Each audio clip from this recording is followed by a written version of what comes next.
Excuse me. My name's Morris. My daughter, Tracy, I'd like to see her, please. Yes, certainly. If you just sign up here, please. Just a moment, Mrs. Jackson. Has Inspector Grace spoken to you, Mr. Morris? Well, yes, he has, as a matter of fact. Well, does he know you're here? I assume so. Then you won't mind if I check with him. Look, madam, I don't know what business it is of yours, but he met me at the airport with half the drug squad. I've been questioned and harassed. My luggage has been searched inside and out, and I find my daughter is in prison on a drug charge. Now, I think I've taken just about enough for one day, so if I don't see my daughter in 1 minute, I'll be the one making the phone call, and it will be to someone with a bit more authority than your Inspector Grace. Trace, there's something I don't quite understand. Now, it's probably none of my business, but I'd like to know. What, Dad? Well, I've been told that there's a woman in here who's a lesbian, and I've heard that... Who said that? Is it true? No, it's not. It was Miss Bennett, wasn't it? Wasn't it? Yes, it was. Well, she's a liar and she deserves everything she got. Now, that's enough for today. Did you hear what she told my father, Now, Mrs. Tracy, Jackson? I was Tell only... him it's not true. You'll have to finish now. Are you saying it's true, then? I've personally seen no evidence. Now, that's all I know. Wait here for me, Tracy.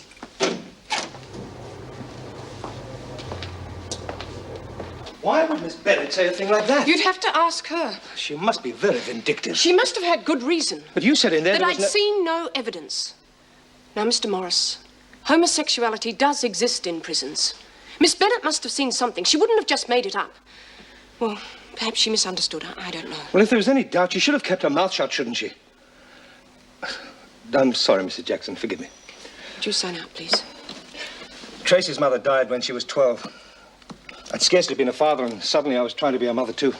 I know, it's difficult. Yes, I took the obvious way out and hoped to God. Sent her to the best school, gave her everything she wanted. And it didn't fail. She's an intelligent kid. Or at least, I hoped it hadn't. It hadn't. That's obvious. Then why can't I get through? I've no idea. The QC's hedging his bets. He won't be positive as to whether she'll get off or not. He said it's up to me to get through to her. Well, you'd think with the money I was paying him, he'd give me some suggestion how. Well, I hope they appreciate you. I do. For the way you looked after Tracy. It's all part of the service. Not at all. And that offer for dinner is open at any time, just to show you how much I appreciate it. Thank you. I'd enjoy that. So would I. Goodbye. Well, what I meant was if anyone's giving you any trouble, just tell me or Mrs. Jackson and we'll put a stop to it, all right? No one's bothering me. Trace, certain feelings get mixed up when you're cut off from a normal sort of life. It's like being a boarding school. You get attached to certain girls. You mean crushes? Well, yeah. Except that you're 20 now. You're a young woman, and you're mixing with women a lot older than yourself. Those feelings shouldn't exist anymore. What are you talking about? Well, certain officers have seen you and that woman you share a room with in compromising situations. It's got nothing to do with Mrs. Jackson. That's a revolting thing to say. She might have hugged me, but that's all. What's wrong with that? Nothing, darling, except she's a lesbian. You know that. Her feelings would be different. I just don't want her to turn you into something that could affect the whole of your life. You think I'd do that? Oh, thanks. Thanks a lot. I just want to make sure you're aware of the dangers, that's all. I'm your father, Tracy, and I worry about you. Well, maybe you should get to know me a little bit better. I'm going. Tracy. Why don't you just visit the prison officers who seem to believe they're more than you believe me? I didn't handle that very well, did I? No, not really. Meg, do you think I could see this duty person? I don't think that'd achieve anything. It might. Friends are very important in a place like this, Bob. You can't take that away from Tracy. There's little enough to cling on to as it is.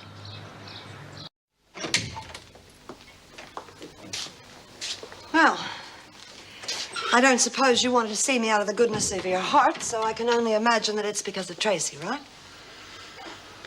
I won't beat around the bush, Miss Bryant. I'm worried about your relationship with my daughter. Relationship?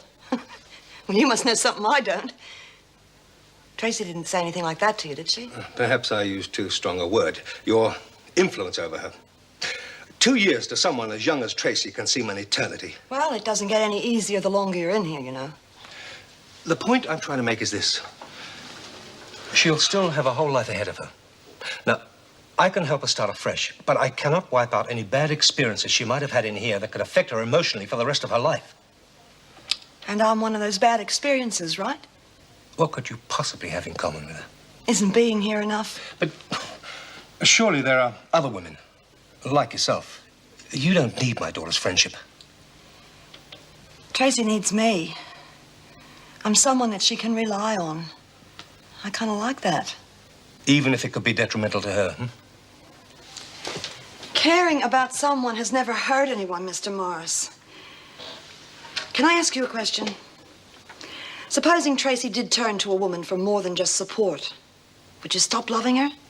Of course not. Good. Because 20 years ago, my father turned on me. And I wouldn't want that to happen to anyone. Miss Bryant, you understand. I had to be sure. Meg, I love you and I want to marry you. I love you too. Well, will you marry me? Yes. Good girl.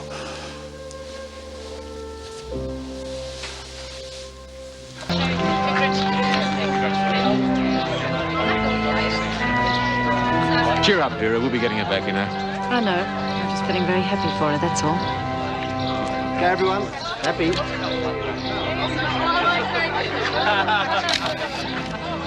Happy. What a silly question. So give me a silly answer. Of course. But I can't help feeling that if you'd resigned as planned, we would have both been better off. Look, Meg, it's not that I want you for my little housewife, keeping the home fires burning, but Wentworth is driving you into the ground. Look, you come home every night looking as if you fought the Battle of Britain single-handed. Oh, it's not that bad. Well, I think it is. Look, you were going to quit because of Gillespie, right? Now, he's still there, nothing's changed, and you're working overtime for a system you don't even believe in. I know that. But Erica's in trouble. She needs our support. Meanwhile, you dropped dead from exhaustion. Darling, you took this job on. Now, that's fine, but don't expect me to get involved. All right, all right. And I'm sick of coming home every night and getting up every morning and talking about prisoners. Now, I don't think that's too much to ask, do you? Give it up, Meg. You don't have to keep working. We don't need the money, for God's sake. Believe me, it's not the money, Bob. What is it? I mean, what keeps you at a job where, by your own admission, your life is at risk? That's nonsense. Look, Meg, you told me how Bill was killed. Now, by the sound of things, a similar situation is developing there now. It won't come to that. No. Who's going to stop it, you?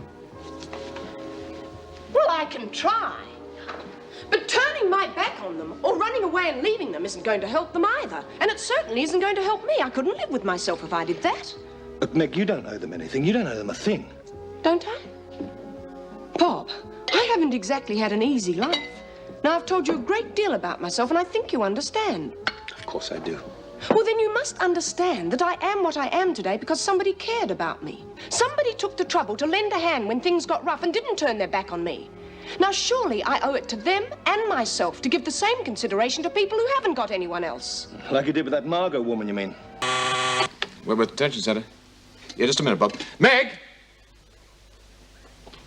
It's Bob. Meg, what's keeping you? Oh, lucky to catch me. I was just leaving. I thought you'd be home earlier. They're here already. Well, I'm sorry, Bob, but there's been some trouble here and I had to help supervise the evening meal in cells. Will you be wearing your uniform home? Oh, yes, I usually do. Well, could you change? You could use the clothes you wore this morning. Why? Well, I want to make a good impression. Look, they're Americans and they judge a man by his family and all that, you know? Look, Meg, they're looking for an Australian agent for the new range. Now, if they like us, we could do very well out of it. I usually like to change after I've had a shower. I prefer it if you change now. Oh, very well, if you insist. I won't be long. There are some aspects of married life I just didn't bargain on. Can I pour you another drink, Hal? No, thanks, Bob. I'm a strict one-before-dinner man myself. Moderation, as they say. Good old moderation. Yes? Well, Bob, maybe just a half. I can't make old Hal look like too much of a fool, can I? Sorry, Meg's late. She won't be long, though. Thank you. Your wife works? Yes, she does. Oh, what does she do?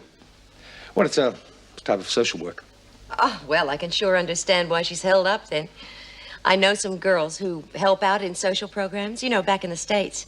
There's a lot of time involved in work like that. Yes, there is. I think it's very worthy, helping others.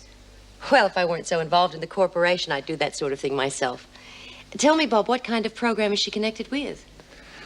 Well, she works with women, mostly. Well, isn't that a statement of our times? I mean, 50 years ago, women didn't need social workers. They were well provided for. These days, family unity is a rare commodity. You know what I mean? Oh, I agree with you. I'm sure Meg would, too. Well, I'm looking forward to meeting her. Well, Lois and I have both done sensitivity training, primal therapy, group encounter. You name it, we've done it.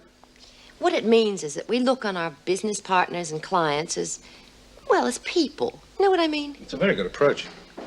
No, there's Meg. Excuse me. Oh, I'm sorry I took so long. That's all right. I'll take that. All right.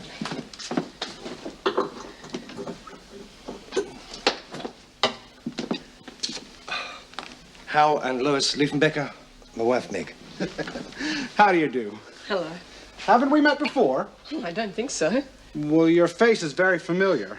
Hal never forgets a face. He could have been a detective if he'd wanted to. I'm Lois. We have lots to talk about. Drink, Meg? Yes, I'd love one. I think marriage is a good indication of a business's potential. Don't you think so? Well, I suppose it depends on the relationship. Oh, absolutely. I entirely agree. I guess the way we look at it is, well, a happy marriage means a healthy business. I've got it. Weren't you on television? That gunman siege, that's the one. Your drink, Meg. Thank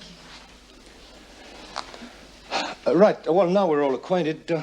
Why don't we move into the dining room? Just a second, Bob. You were in uniform, I remember now. Yes, I came straight from the prison. Prison? Well, didn't Bob tell you? I'm a prison officer at the Wentworth Detention Centre. No, he didn't. The dining room's through here.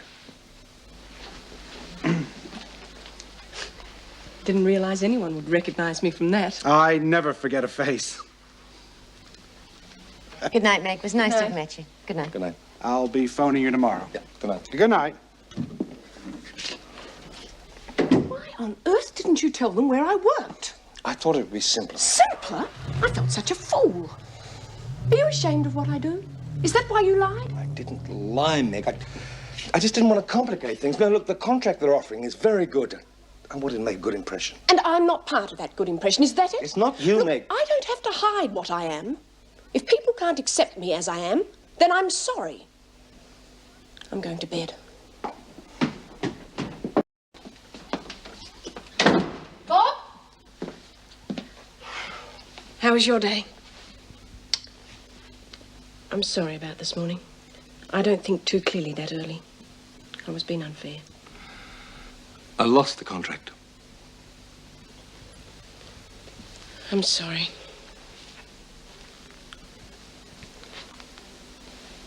You're not blaming me, are you? Being married to a prison officer didn't lose the contract for you, I'm sure of that. But maybe your dishonesty was the problem. Perhaps the Liefenbeckers felt they couldn't trust you.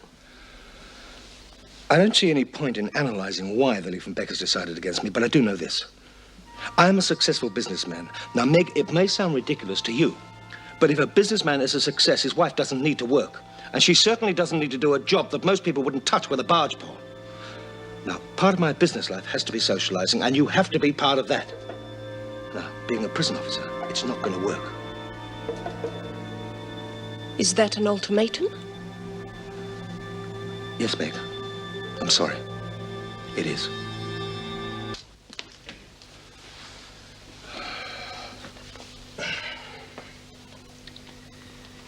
Hurry up and eat that. This'll get cold.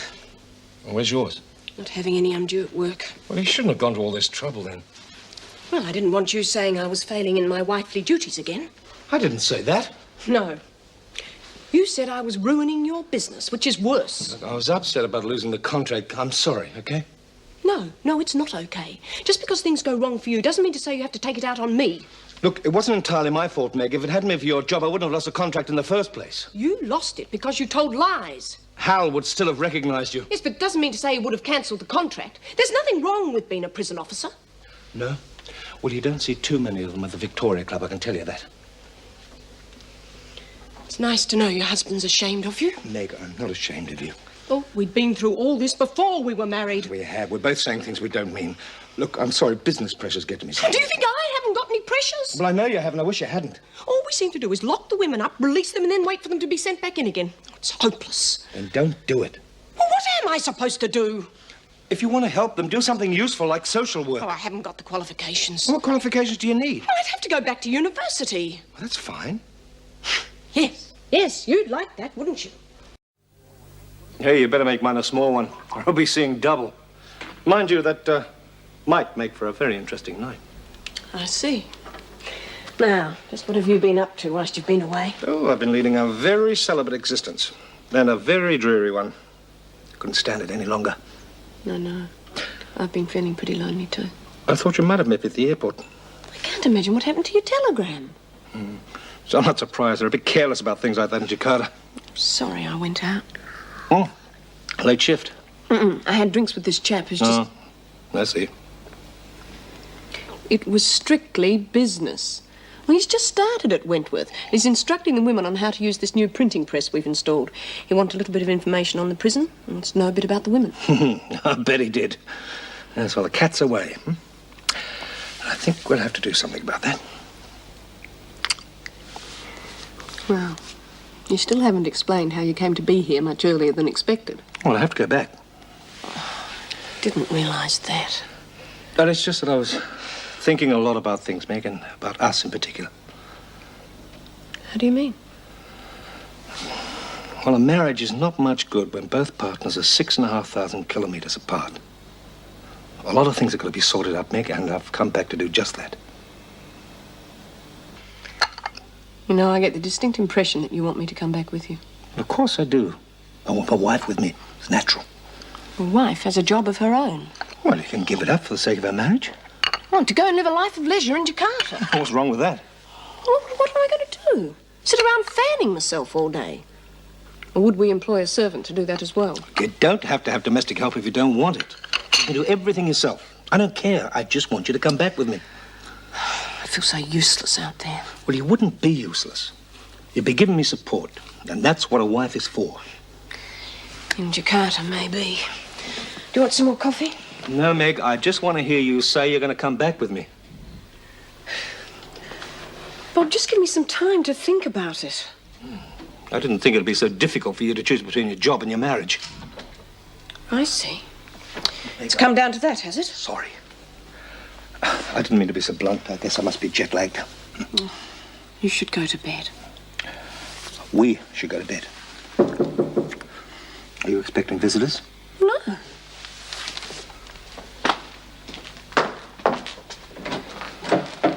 Yes? Mrs. Morris, Yes? I'm sorry to bother you, but I was wondering if I could talk to you about a Judith Bryant. Oh, go in. Thank you. Here we go again.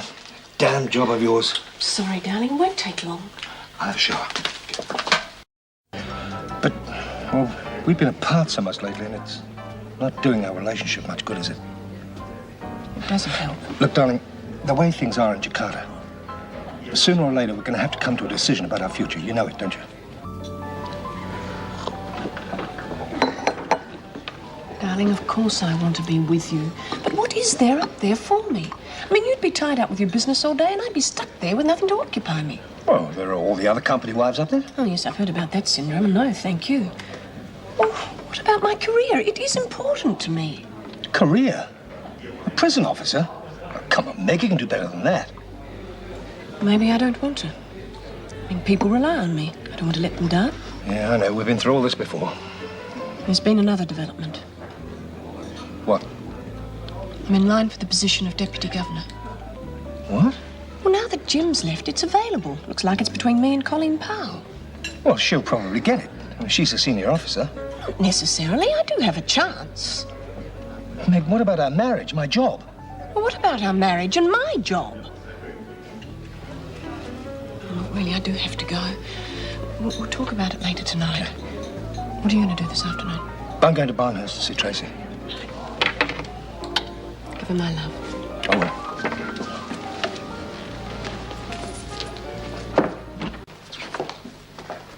Oh, yeah, can I help you? Yeah, has Mrs. Morris left yet? No, I don't think so, but she should be out any minute now. All right.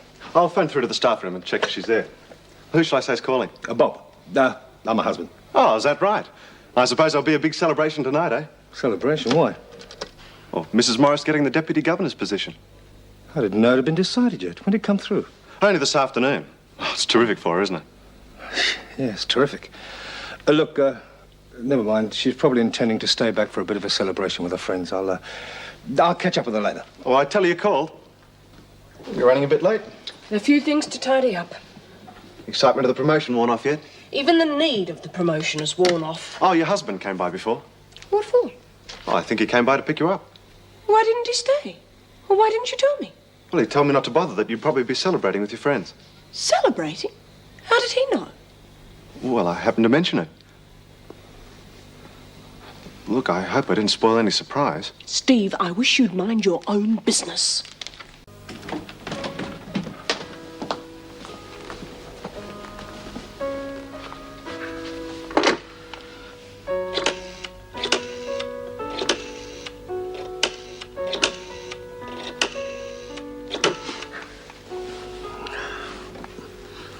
I had 250 Bradley Street, Ivanhoe, please. The airport. That's the international departures, and as soon as possible, please. Thanks.